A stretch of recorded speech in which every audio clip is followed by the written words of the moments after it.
Rat.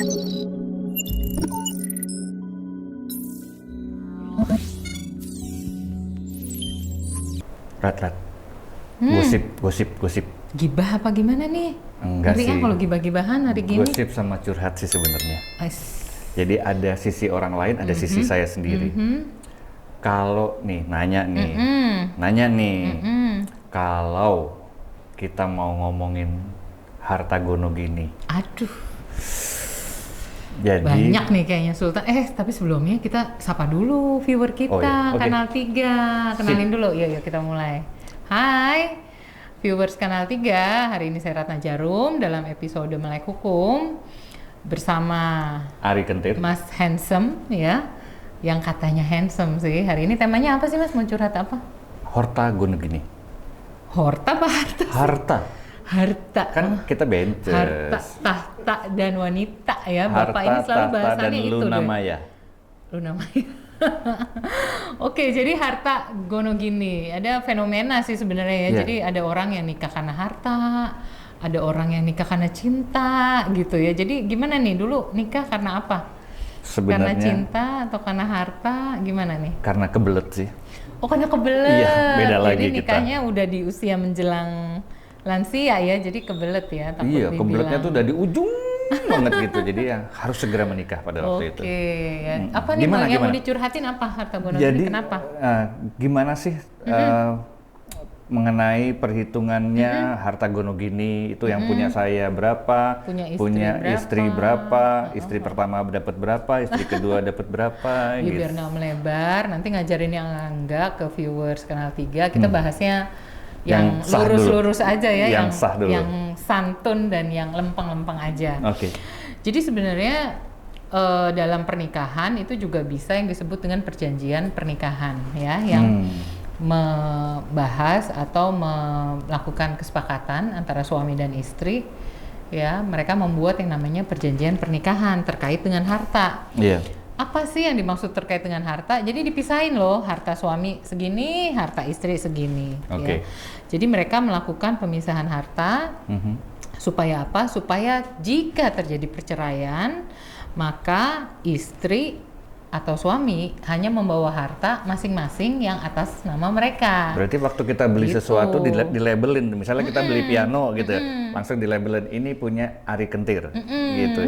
Jadi kayak ada asetnya gitu ya, Iya, ada nomor aset jadi ada ya. aktenya tuh, jadi bikin yang namanya perjanjian ya, akte notaris. Itu ada parameter harganya nggak sih? Enggak, itu masing-masing diperjanjikan di situ aja. Nah, jika suami istri sudah melakukan perjanjian pernikahan, maka harta gono gini ini nggak dikenal. Oh. Ya, jadi harta gono gini hanya terkait jika suami istri itu tidak melakukan perjanjian pemisahan harta. Ya.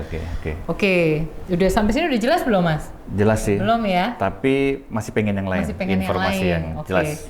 Jadi perlu saya sampaikan bahwa undang-undang ini, undang-undang mengenai nomor 1 tahun 74 tentang pernikahan, tentang perkawinan, memang juga membahas mengenai harta.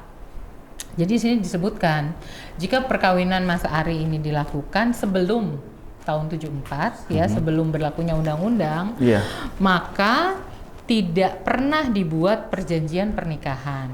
Oh, ya. Jadi baru ada setelah tahun 74. Baru ada setelah 74. Jadi di sini maka hartanya tuh jadi harta bersama, harta suami, harta istri ya. Nah, kemudian setelah undang-undang tahun 74, maka bisa dilakukan perjanjian pernikahan tadi yang saya sebutkan. Jadi dalam pernikahan itu terkait dengan harta suami, harta istri, kita membagi harta itu dalam 3 kelompok. Jadi harta bersama, harta yang diperoleh oleh suami atau istri ya selama masa perkawinan, kemudian harta yang diperoleh sebelum perkawinan yang disebut dengan harta bawaan, dan kemudian istilah dari harta bawaan itu sendiri ngerti ya? Artinya apa sih definisinya? Harta yang dibawa-bawa. Yang dibawa-bawa tuh berarti misalnya laptop gitu, itu kan kita bawa-bawa tuh, itu harta yang kita bawa berarti? Enggak, harta bawaan ini terkait dengan warisan. Kalau misalnya Mas Ari atau istri Mas Ari tiba-tiba ucruk-ucruk nih dapat warisan ya, maka ditentukan bahwa ini menjadi harta bawaan. Oh, jadi misalnya saya punya dapat dari bapak saya warisan gitu, itu murni punya saya. Iya, istri nggak boleh cawe-cawe. Harta ini disebut sebagai harta yang berada di bawah penguasaan masing-masing. Berarti udah bener dong.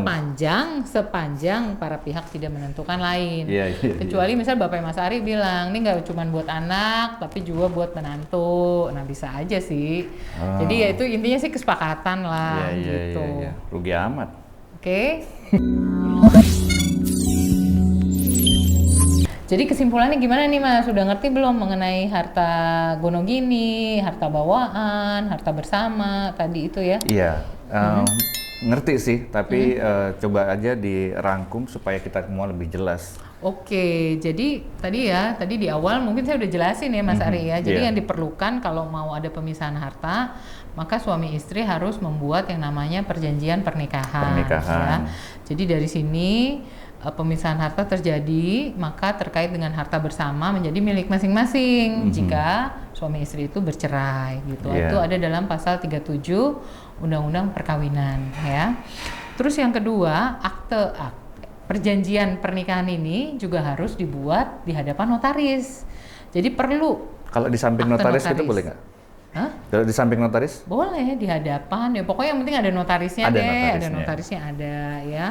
Karena apa? Karena jika ada usaha bersama antara suami istri, misalnya di perusahaan, Bapak atau Mas Ari suaminya nih jadi direktur utama, suaminya istrinya jadi direktur keuangan, kan nih harta perusahaan nih, maka suami tidak berhak atas harta yang menjadi milik istri, begitu juga sebaliknya. Jadi nanti harus dijelaskan secara rinci. Tapi mungkin buat teman-teman viewers Kanal 3 ketahui juga, jadi juga ada hal yang juga dilarang oleh perjanjian tersebut ya. Jadi memang dimungkinkan dilakukan kesepakatan dengan perjanjian pernikahan. Tapi dalam perjanjian pernikahan ini Mas Ari perlu diingat bahwa ada hal-hal yang juga tidak boleh bertentangan dengan undang-undang. Contohnya yang harus diperjanjikan di situ. Contohnya apa sih? Contohnya memuat janji yang melanggar kesusilaan atau ketertiban umum. Contohnya susila itu saya senang tuh. Iya. Karena teman saya susilo, dia melanggar susila. Nah, jadi janji untuk misalnya melakukan suatu hal yang melanggar ketertiban umum lah ya, atau kesusilaan. Contohnya telenji di jalan gitu. Ya bisa jadi lah, pokoknya melanggar norma-norma ya kesusilaan. Terus kemudian juga mengurangi hak atas kekuasaan sebagai suami ya, hak kekuasaan suami sebagai suami.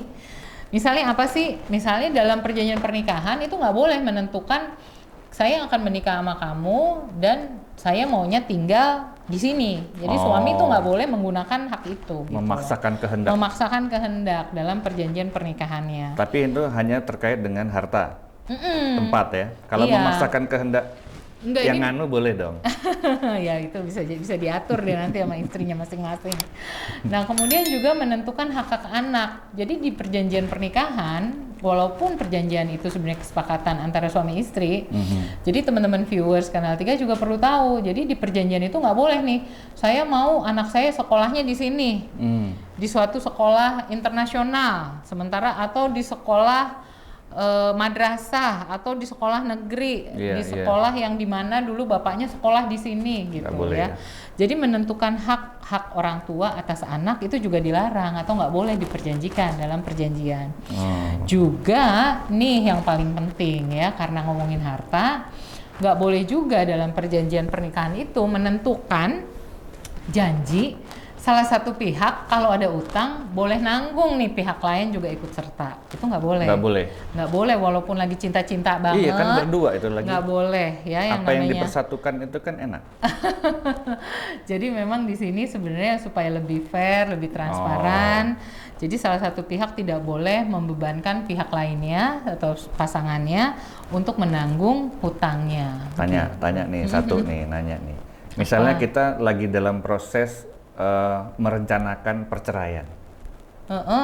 Sebelum sampai ke situ kita ujuk-ujuk kita jualin dulu nih barang-barang nih, atau kita kuasai dulu, kita keluarin dari rumah gitu. Itu gimana ceritanya? Iya sebenarnya sih Masuk ke perjanjian nggak itu? Enggak, terkait misalnya dengan rumah ya. Untuk penjualan rumah seharusnya persetujuan suami istri, itu udah pasti. Kalau wajib. piano gitu, misalnya Iya. piano tiba-tiba kita pulang ke rumah udah nggak ada gitu. Nah makanya mungkin dalam perjanjian pernikahan itu mungkin perlu di amandemen lagi deh. Oh, Saya saranin iya, gitu. iya, Kalau iya. memang ada harta atau benda yang memang menjadi kenangan, mungkin warisan zaman Belanda ya, Iya. piano-piano zaman Belanda mungkin ya, atau zaman kerajaan Romawi mungkin. Waktu itu zaman Majapahit sih sebenarnya. Nah itu mungkin karena sebagai kolektor mungkin bisa dimasukkan dalam Iya. perjanjian pernikahannya. Jadi ini benda keramat nih. Betul. Yang biasa Jadi kalau pianonya keramat itu tuh- tootsnya tuh dibuat dari keris. Dari zaman Majapahit itu. Oke, cukup sekian ya teman-teman viewers Kanal 3. Semoga informasi ini bermanfaat dan tidak lupa untuk apa? Teman-teman yang mau Bertanya. bertanya atau komen silahkan tulis di bawah Curhat, ini. kayak Curhat tadi. juga boleh. Heeh. Jangan lupa like Iya. and subscribe. Ya terkait masalah-masalah hukum teman-teman. Semoga bisa membantu dan informasi ini bermanfaat buat kita semua. Bye.